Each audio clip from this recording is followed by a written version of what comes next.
Okay, so got to tell you about my PET scan experience. So yesterday morning, went down and had a PET scan done. It was in Waxahachie and supposed to be there at 7 o'clock, so we left 6 o'clock in the morning. Got up about 4:30 so we could, make sure we're all ready to go and get everything we needed and get down there. So we drive down there. Now the instructions said I couldn't eat anything in the morning. Had to fast the night before. Excuse me. And said that couldn't drink any coffee, which that really sucks. And said that I needed to drink a lot of water. Well, I drink a lot of water. I already drink a lot of water, but I drank a lot of water that morning. I drank, the 12-ounce glasses. I probably drank 5 or 6 of them. And on the way down there, I drank at least a bottle of water, if not one, more than one. And then I drank one or half of one when we got into the waiting room and got checked in. Listen now, I'm 62 years old. I drink that much water, and I got to make trips to the boys' room. So I went to the boys' room before we left the house. Drove down to Waxahachie, it's 35-40 minute drive. Walked around trying to find out where we got to go. Finally got checked in around 7ish, something like that. I went to the bathroom again, and 10-15 minutes later they came down to get me. And I said, man, I better try one more time. So I went one more time. And then this girl came and got me. And by the way, when we pulled into the driveway, the parking lot there at the hospital, Tracy noticed that there was this, it was like a tractor trailer. It was a trailer, like a tractor trailer, and it looked like a cattle truck trailer to me.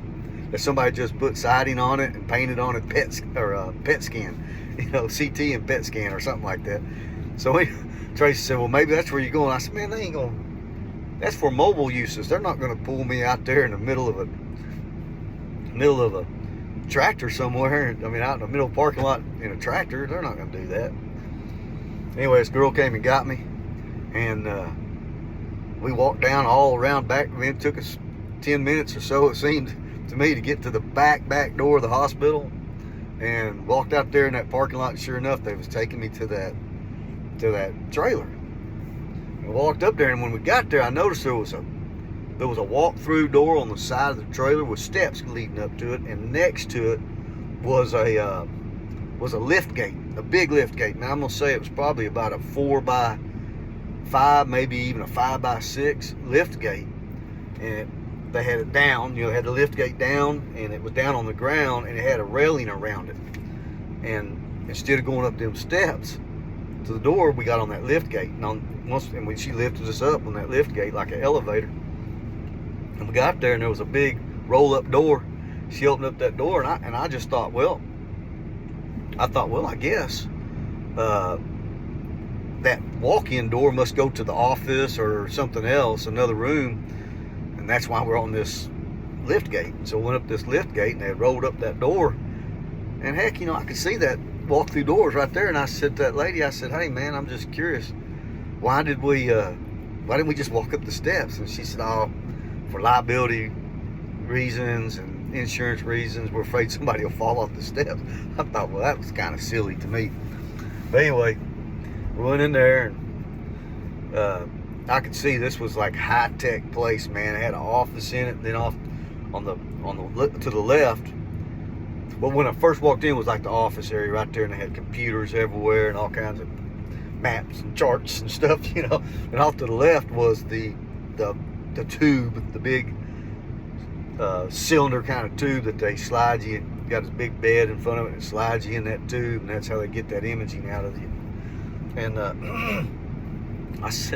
I could see that. And then to the right was 2 lounge chairs, like recliners, nice looking, comfortable lounge chairs. And there was a lady in one of them, and they had a door. You had to walk in. They could shut the door with you. It was just those 2 chairs in that room, as at the front of the trailer.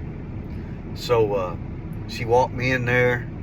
She set me down in one of those recliners next to that, beside that. There was a little partition between us.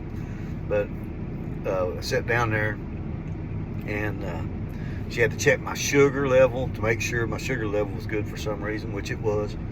And then she put one of those IVs in me, and they inserted this dye into my body.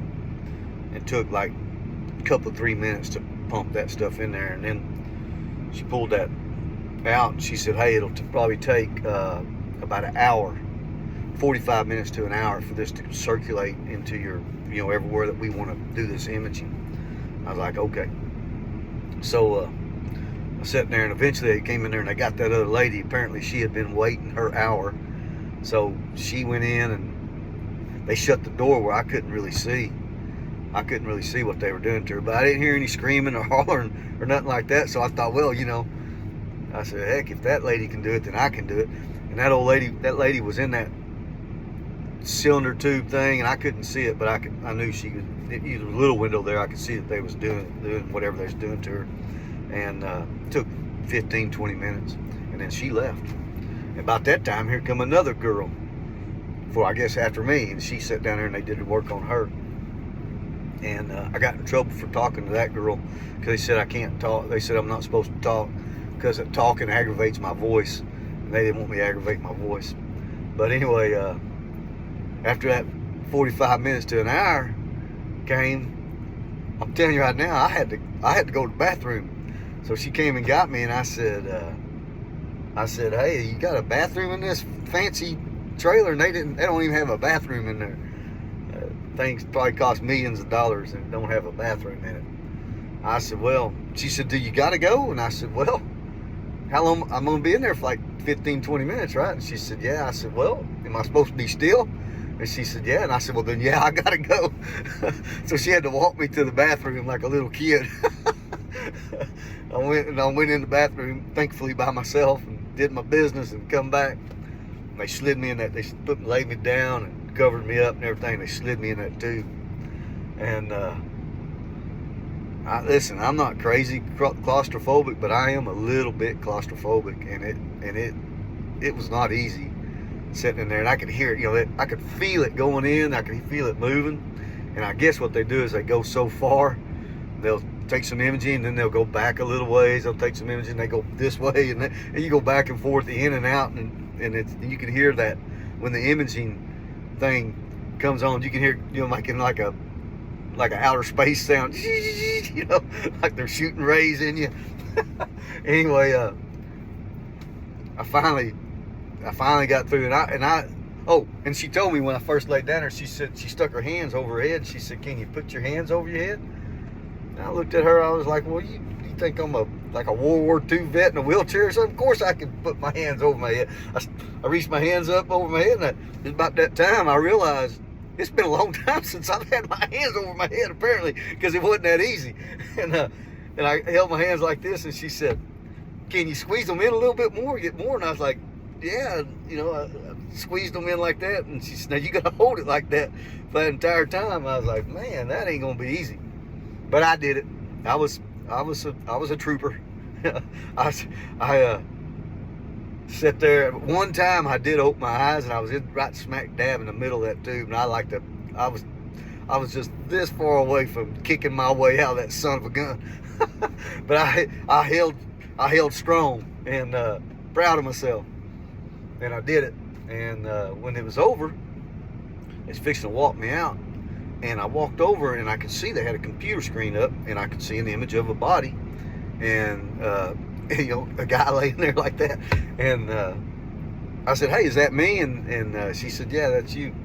And I was looking at it, and at first I was going to look for little spots, to see if there was, see if I could see something that might be cancer, because I heard cancer lights up is what I heard.